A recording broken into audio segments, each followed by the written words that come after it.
और अब बात करेंगे मुलायम के छोटे बेटे प्रतीक यादव की। मुलायम और उनके बेटे अखिलेश को तो पूरा देश जानता है, लेकिन उनके छोटे बेटे प्रतीक को बहुत कम लोग जानते हैं। सियासत से दूर प्रतीक यादव की अपनी ही दुनिया है। आज हम आपको मुलायम सिंह यादव के छोटे बेटे प्रतीक यादव से मिलाने जा रहे हैं।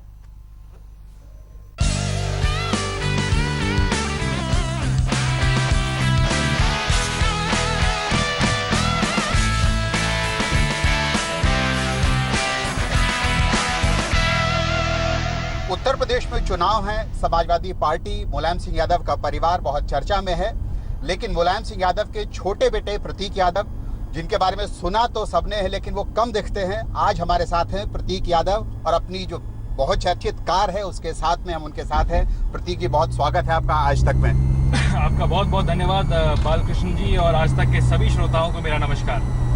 प्रतीक जी, हम सबसे पहले ये जानना चाहेंगे, आपसे बात करें, आपके परिवार के बारे में बात करें। सबसे ज्यादा चर्चित बहुत आपकी रिसेंटली ये कार जिसमें हम बैठे हैं, लैम्बोर्गिनी कार, ये रही है और खास तौर पे चुनाव में बहुत चर्चा में रही। देखिए, लैम्बोर्गिनी कार जो है ये कोई आज की मेरी सोच नहीं है।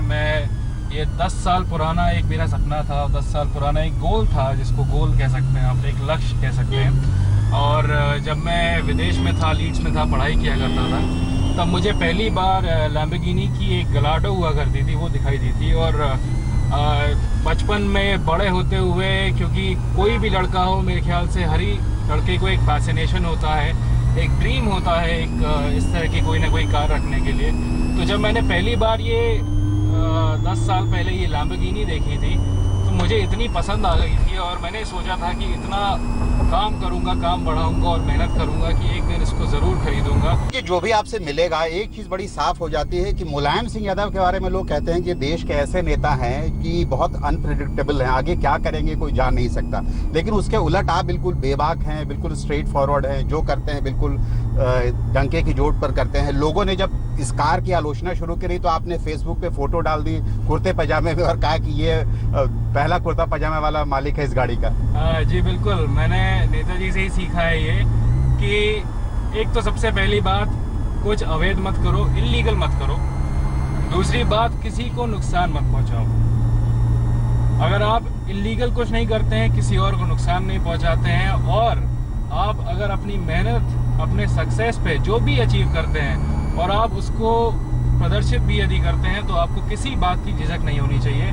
ये बात लोग जानते हैं कि आपका सपना है कि आप रियल एस्टेट में एक बहुत बड़ा नाम बने। ये भी लोग जानते हैं कि आप एक चेन ऑफ जिम्स पूरे देश में खोलना चाहते हैं। लेकिन 10 साल बाद गाड़ी के बाद क्या खरीदना चाहते हैं, ये भी है।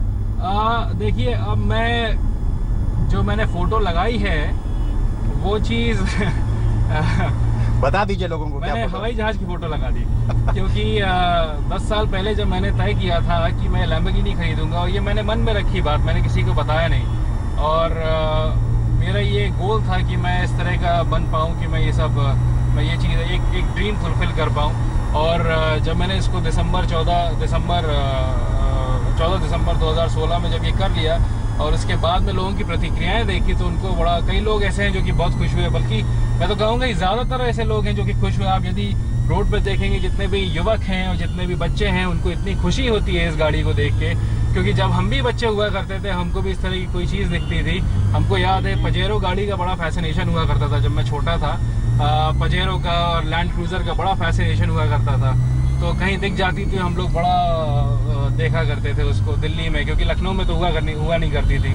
आपकी पत्नी अपर्णा जी चुनाव लड़ रही हैं लखनऊ से, उन्होंने कभी कहा नहीं आपको कि प्रतीक थोड़े दिनों के लिए कम से कम ये छिपा दो कार, छिपा जब तक इसकी चर्चा नहीं हो? बिल्कुल नहीं, क्योंकि अपर्णा को पता है कि मैं जो करूंगा सही करूंगा, गलत नहीं करूंगा। और मैंने बल्कि उनसे वार्तालाप करी थी इस विषय में कि भाई मुझे गाड़ी बहुत पसंद है और मैं अब इसको खरीद सकता हूं, तो आपका क्या कहना है? तो उन्होंने कहा कि आप यदि सही कर रहे हैं, आपकी ये इच्छा रही है कई वर्षों से, तो बिल्कुल बेझिझक कीजिए इसे।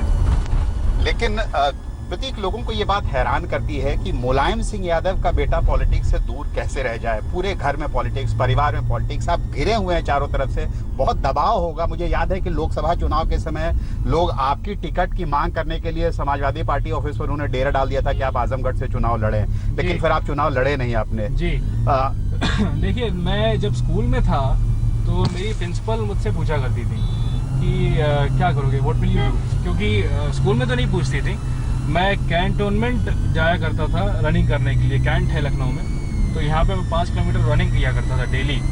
तो वो भी क्योंकि कैंटोनमेंट में ही रहती थी, वो मुझसे डेली पूछा करती थी करोगे क्या। तो मुझे याद है कि जब मैं क्लास 11वीं में था, मैं तब से बोला करता था कि मैडम मैं पॉलिटिक्स नहीं करूँगा, I do my business, I never join politics. जो आपको पॉलिटिक्स अच्छा नहीं लगता, पसंद नहीं? कभी रुचि नहीं डेवलप हुई। मतलब रुचि कह सकते हैं कि कभी इंक्लिनेशन उधर की तरफ नहीं गया कि भाई मैं भी कुर्ते पजामे में और क्षेत्रों में जाऊं और दिन भर वहीं रहूं। मुझे पहले से ही पता था कि मुझे बिजनेस ही करना है। तो ज़रूर इस बात की आपके ऊपर दबाव होगा नेताजी का, आपकी माँ का, साधना जी का, कि आप पॉलिटिक्स में जाएं, उनकी विरासत संभालें। नेताजी की इतना बड़ा उन्होंने एक पॉलिटिकल पार्टी खड़ी करके यहाँ तक उसको पहुँचाया है। दबाव मेरे घर में किसी का भी मेरे ऊपर नहीं है। और हमारे घर में, परिवार में सबसे अच्छी बात यह है कि सबको सब कुछ करने की फ्रीडम है और सबके अपने अपने एम्बिशन होते हैं, अपने अपने लक्ष्य होते हैं। और हमारे घर में चाहे मैं हूँ, चाहे अपर्णा हो, चाहे भाई साहब रहे हों, चाहे भाभी हों, किसी के ऊपर भी कभी भी प्रोफेशन चूज़ करने का दबाव नहीं दिया गया है। और जिसको जो पसंद आया है उसने वही किया है। कहा जाता है कि जब आपकी माँ ने, साधना जी ने काफ़ी आपको समझाया कि आप पॉलिटिक्स ज्वाइन करें, आप नहीं माने, उसके बाद उन्होंने अपर्णा को कहा कि ये तो तैयार नहीं है आपकी तरफ। ये जो आपने जहाँ से भी ये बात सुनी है गलत है।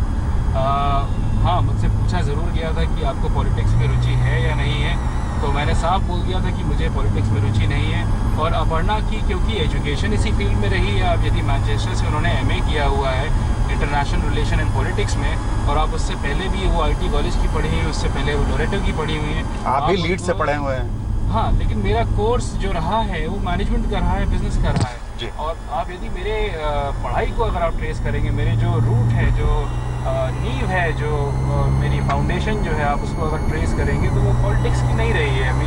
आपने कहा था कि आप आदमी को जिंदगी में वो काम करना चाहिए जिससे उसको खुशी मिले। आपको सबसे ज़्यादा क्या करने से खुशी मिलती है? मेरे 3-4 काम हैं जो कि मुझे बहुत खुशी मिलती है जिनको करने से।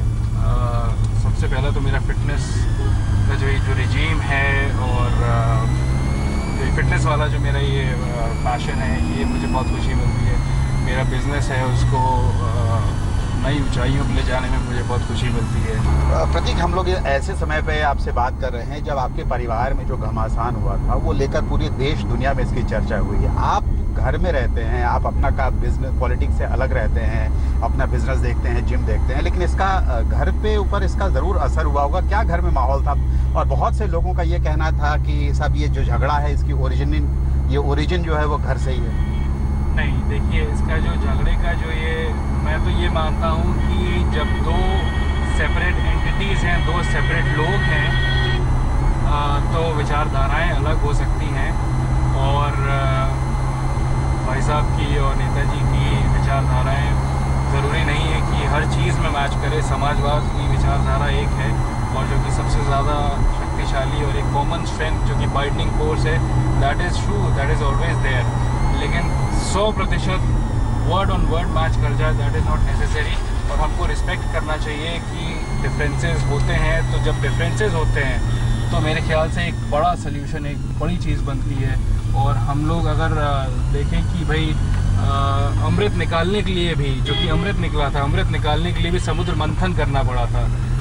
तो उसके अंदर भी मेरे ख्याल से उसको एग्जेम्पलीफाई करता है ये कि जब हमारे ओपिनियंस मैच ना करें, जब हमको एक बड़ा सल्यूशन निकालना हो, तो विचारों का मंथन करना बड़ा आवश्यक हो जाता है। एक डिबेट बड़ी ज़रूरी हो जाती है, और इसको आप डिबेट की तरह देखें कि एक डिबेट रही है। और उसके बाद में आप यदि देखें कि गठबंधन जो हुआ है, मेरे ख्याल से वो जो एक विनिंग सोल्यूशन है, ऐतिहासिक जीत जो कराएगी अब समाजवादी पार्टी की, मेरे ख्याल से उस मंथन से वो अमृत निकला है। लोग ये ज़रूर जानना चाहेंगे कि आप जिस घर में रहते हैं, ठीक बगल वाले घर में अखिलेश जी रहते हैं, तो आपकी अखिलेश जी की मुलाकात इस बीच में कैसे होती थी, कितनी बार होती थी, क्या बात करते थे? और अपर्णा जी में और डिम्पल जी में कितनी मुलाकात होती थी, क्या बातचीत होती? प्रतिदिन मुलाकात होती है, आज भी मुलाकात होती है। हम लोग बैडमिंटन साथ में खेलते हैं।